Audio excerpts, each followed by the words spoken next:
The movie starts and we see several people entering Maleficent's magical forest. They are stealing magical creatures from there. Suddenly, Maleficent arrives. Maleficent captures two of the thieves, but the third escapes and runs toward his kingdom. He opens a door and a man's hand emerges from a hole inside. The thief hands the stolen creature to another man, who has a glowing flower on his clothing. The man takes the flower and gives the thief money in return. Meanwhile, the people of the kingdom still harbor hatred for Maleficent. They believe she stole their princess and that she always wanted to kill Princess Aurora. The scene changes and we see Princess Aurora happily living in the forest. She is now the queen and dances among the magical creatures. The people bring their problems to her and she is informed that a creature has gone missing, the same one stolen earlier. Hearing this, Princess Aurora grows worried. Suddenly, the small, playful fairies arrive, trying to cheer her up. They snatch her crown and run off, playfully leading her on a chase. Then Prince Philip arrives, the same prince from the first film. He has loved Princess Aurora for years and finally proposes to her. Princess Aurora blushes upon hearing this as she has feelings for him too. Meanwhile, Diaval, Maleficent's crow, watches everything.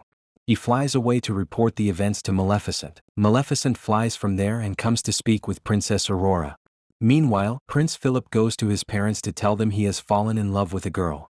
Prince Philip arrives in his kingdom and tells his father, "I have proposed to a girl and she has accepted."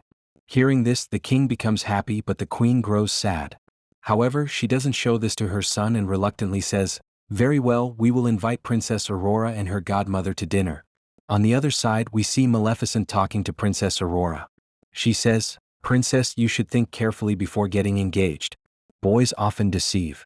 But Princess Aurora replies, "Please don't think like that. Just because you were deceived doesn't mean everyone will be." Maleficent responds, "Very well, I love you, so I'll agree with you."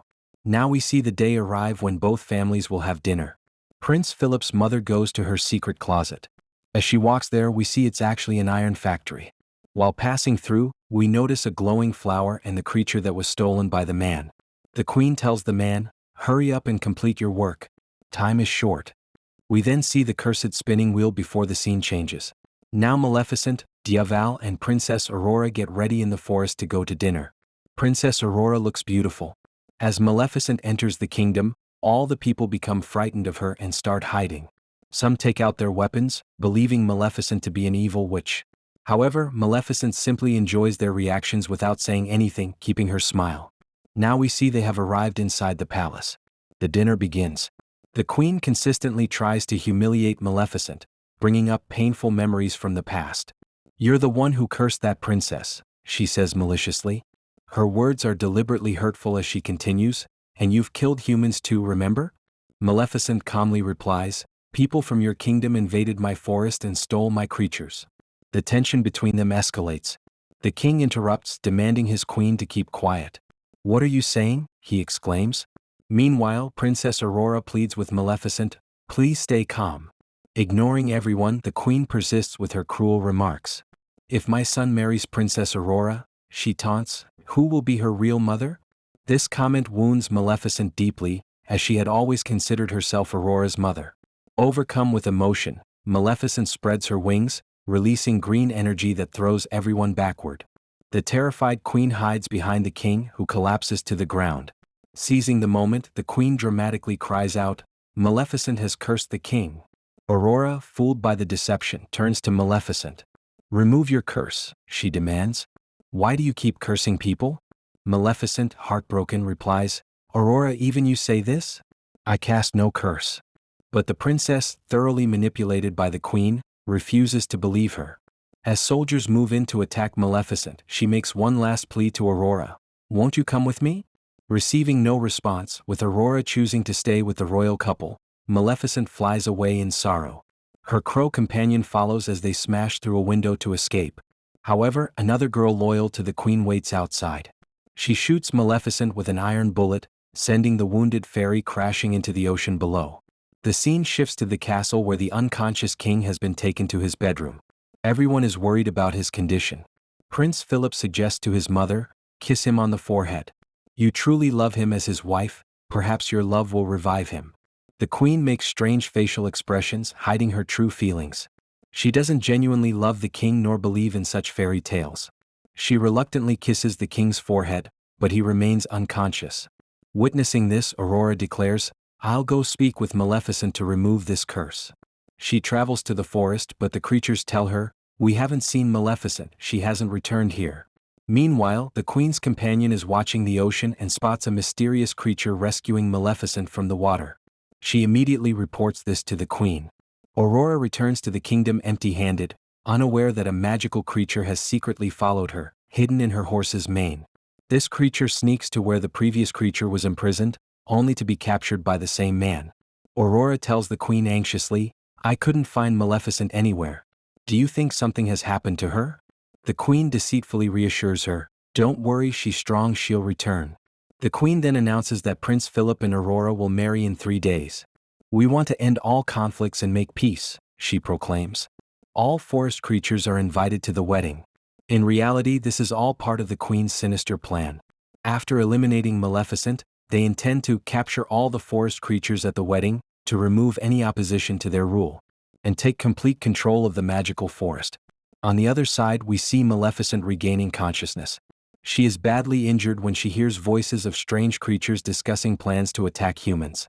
These creatures have wings and horns on their heads. As Maleficent approaches them, one creature demands, "Transfer your powers to us. Tell us how to defeat humans." Maleficent angrily throws the creature far away. Their leader Bora witnesses this display of power and becomes excited. One of Bora's companions then leads Maleficent to a cave, explaining, "This is where good and bad fairies once lived together." He shows her an ancient, motionless structure and reveals, "Maleficent, you come from their lineage. You are the last powerful good fairy. Soon you will reach your full potential, but one final step remains." The companion continues, "To become the most powerful fairy in the world, you must forgive Princess Aurora from your heart. The one who can truly forgive is the strongest of all." Maleficent refuses, "No, I cannot forgive her. I loved her my whole life and she betrayed me." Just then Bora arrives with news, "Prince Philip and Princess Aurora are getting married. This is our perfect opportunity to attack." Maleficent remains silent, deep in thought. Meanwhile, the queen continues to psychologically torment Princess Aurora with her words. Aurora feels the pain deeply. She goes to Prince Philip and confesses, "I'm only enduring this for your sake. I don't like your mother at all." Elsewhere, the queen's scientist completes his work with the glowing flower, creating a deadly powder. "This can kill fairies," he declares. "I've made it specifically for Maleficent." To demonstrate, he sprinkles the powder on a captive fairy who instantly dies. The queen watches with satisfaction. The scientist warns, "I can only make more if you bring me additional glowing flowers." The queen immediately orders her soldiers to gather more. When Maleficent arrives at the flower field, it's too late. The soldiers have already harvested every last bloom. Heartbroken at her helplessness, Maleficent is suddenly ambushed by soldiers wielding iron bullets. Just in time, Bora's companion leaps in front of her, taking the fatal hit. Maleficent quickly conjures a protective shield as Bora counterattacks the remaining soldiers, but the sacrifice has been made. Bora's companion lies dead. The next morning, wedding preparations for Philip and Aurora begin in earnest. Forest creatures march toward the kingdom, but when Diaval tries to enter, he's blocked at the gates. We see Princess Aurora looking beautiful in her wedding dress. Prince Philip presents her with a flower, the same glowing flower from her forest. Surprised, Aurora thinks, "Why would the queen send this to me?" She goes searching for the queen and discovers the secret door. As she walks, she reaches the cursed spinning wheel. Suddenly, visions flood her mind. She sees the truth about the curse and where they're taking her. The visions reveal 2 fairies imprisoned nearby. Just as Aurora is about to free them, the queen's man intervenes and stops her. The queen arrives and reveals her tragic past. "My kingdom bordered that forest first, but Maleficent's ancestors destroyed it. They killed my father. Then my brother when he tried to make peace. Alone I had to marry the king, a man I never loved. Now I will have my revenge." The queen orders soldiers to imprison Aurora in a room. The captured creatures are locked away too, and the deadly fairy powder is sprinkled on them, weakening them all. Desperate, Aurora tears her wedding gown to make a rope and attempts to escape from the castle window. But soldiers spot her, forcing her to retreat and lock herself in the room. Meanwhile, Diaval manages to sneak into the castle. The queen stands on the castle roof, hurling bombs toward the forest. At the same time, Bora leads his army to attack the kingdom. Seizing an opportunity, Aurora uses her makeshift rope to climb down from her room. She reaches the king's chamber where Prince Philip is present. Aurora reveals everything. The queen did this to me. Maleficent never cursed your father, your mother did this. Prince Philip is shocked by this revelation. Outside, Bora and his forces advance, but the kingdom's people fight back fiercely, capturing some of the attackers. Aurora spots Maleficent's crow and tells him, "To save everyone, we must open the church doors." They rush to open the church, providing sanctuary for the creatures. The small fairies stuff the powder vents with flowers, blocking the deadly dust. Prince Philip attempts to reason with his mother, but the queen orders soldiers to restrain him. Thinking quickly, Philip jumps from the castle walls to escape. Unfortunately, both Princess Aurora and Maleficent's crow are captured. Just then, Maleficent arrives. She transforms the crow into a giant bear that bursts open the church doors, freeing all the trapped creatures. Maleficent begins fiercely defending her people, attacking their captors. Bora joins the battle, fighting the queen's soldiers until Prince Philip intervenes. "He's our general, don't harm him," Philip commands. Bora reluctantly withdraws. Meanwhile, Maleficent confronts the queen on the rooftop. Princess Aurora rushes to Maleficent's side, pleading, "Please don't kill the queen. Everyone will think you're cruel if you do." Maleficent coldly responds, "No, Aurora. Stay away. I won't listen to you this time."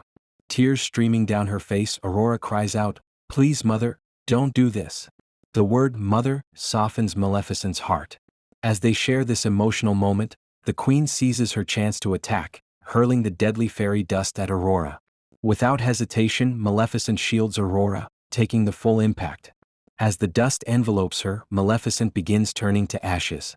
Aurora collapses in grief while the queen triumphantly declares, "Your Maleficent is no more. Now I shall claim the entire forest." But then a miracle. Aurora's tears fall upon Maleficent's ashes. Suddenly, Maleficent resurrects, her magnificent wings bursting forth in full glory. Enraged, the queen tries to push Aurora from the castle, but Maleficent swoops in to save her. Prince Philip, now fully aware of his mother's treachery, joins Maleficent. In a final act of reconciliation, Maleficent gives her blessing to Aurora and Philip's marriage. The small man who had imprisoned the creatures approaches Maleficent. He releases her people and hands her the cursed needle, revealing the queen's treachery. Everyone now understands, the queen was behind the curse all along. The king awakens, finally free from the spell. Bora's army captures the queen and throws her before Maleficent. With a wave of her hand, Maleficent transforms the wicked queen into a harmless goat, then decorates the castle with blooming flowers as a symbol of renewal. Turning to Bora, Maleficent declares, "You are good creatures. You may live with us in peace." She then helps Aurora into a new wedding dress and announces, "From this day forward, we shall live united as one." The wedding ceremony begins. Prince Philip and Princess Aurora exchange vows as the healed king smiles proudly. Humans and magical creatures alike cheer and applaud. The two kingdoms finally stand together as equals. As the celebrations continue, Maleficent whispers to the newlyweds, "I shall return when your first child is born." With one last smile, she spreads her magnificent wings and flies into the sunset. Movie ends here. Thanks for watching.